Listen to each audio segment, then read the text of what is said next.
thank you for tuning in to SAPPHIRESNUGGLEZZ Resource Zone TV. So this is part 2 of babies' misshapen head types.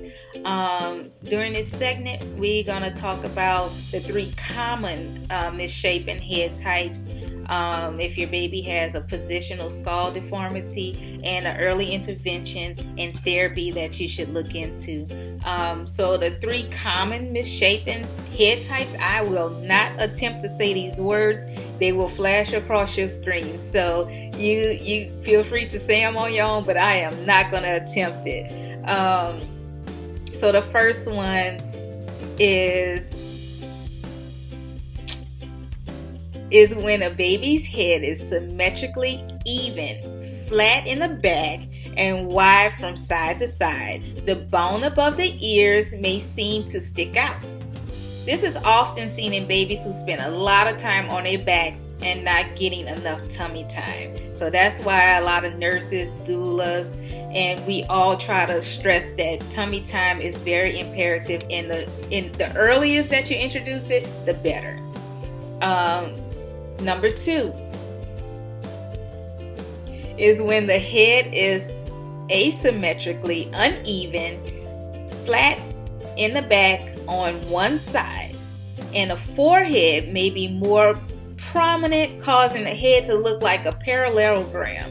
The ears may also shift forward on the flat side. This is often seen in babies who prefer to sleep with their heads turned to one side, and those with torticollitis. That is when you see like baby's ear is kind of flattened out here, and that's the only side they choose to lay on. So that is, I see that pretty often. Is a common condition in preemies who spend the first few months of life in neonatal intensive care. This position, skull deformity, causes preemies to develop long, narrow heads. So, rule of thumb, a good time to check your baby's head is after bath, when the head and hair is wet. The back of your baby's head should be evenly round. Your baby's ears should be even, not flat.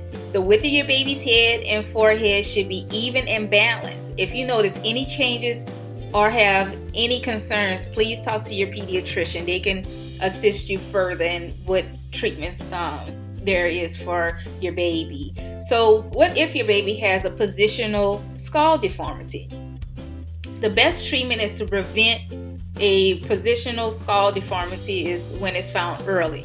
Simple changes to your baby's body position will help. For example, avoiding too much time in a car seat, bouncy seat, baby swing, or other carrier. These positions put pressure on the back of the baby's head. So in other words, it just flatten out that little humpy part that's supposed to be round.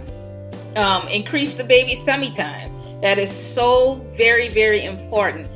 You can put babies on their back to sleep, but during the day they need to be active on their bellies. They need to be engaging in toys. You shake toys in their face, get them engaged in it, because if you set the toys in the baby's face, they don't know what to do with it. So shake the toys, keep them engaged.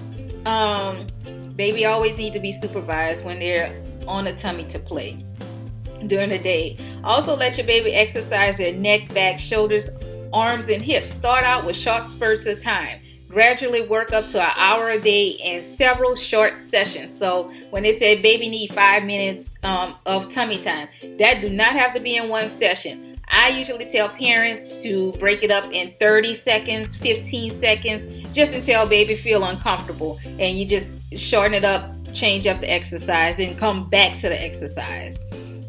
Switch or alternate arms when holding and feeding your baby. That is very imperative as well. Alternate which end of the crib you place your baby down to sleep. Positional skull deformities do not affect brain growth or intellectual development. However, it's purely cosmetic, and the majority don't require surgery. So don't worry about that in that aspect. So Early intervention and therapy. In some cases, your baby's doctor may recommend treatment for the deformity, particularly those with moderate or severe flattening. I have witnessed some parents had to go and have a consult with a craniologist. Some may recommend a baby to wear a helmet for a couple of weeks to a couple of months. It just depends on the severity of the deformity. Physical therapy. If baby is just only leaning to one side, physical therapy may be needed for a couple of weeks to a couple of months just to get those delayed motor skills working. Several positions is going to help your baby achieve the strength that they need on their more dominant side to the weaker side. We talked about helmet therapies, molding helmets, surgery. That stuff, when everything else has been exhausted and your baby's head is not really forming the way it's supposed to, your doctor would probably recommend you to see a specialist around the 6th or 7th month if they need further therapy. But in most cases, it's definitely not recommended. We just have to catch the deformity early and just practice other positions and therapies.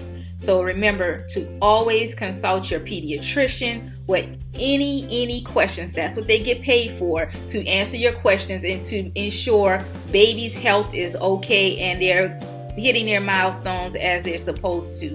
Don't feel ashamed if you don't feel like that your doctor is meeting your needs. Always get a second opinion. It does not hurt. It does not hurt. That is your human right. So I hope this information was informative for you. I got this information from www.cdc.gov if you want more detail into it. Thank you. Like and subscribe. Take care.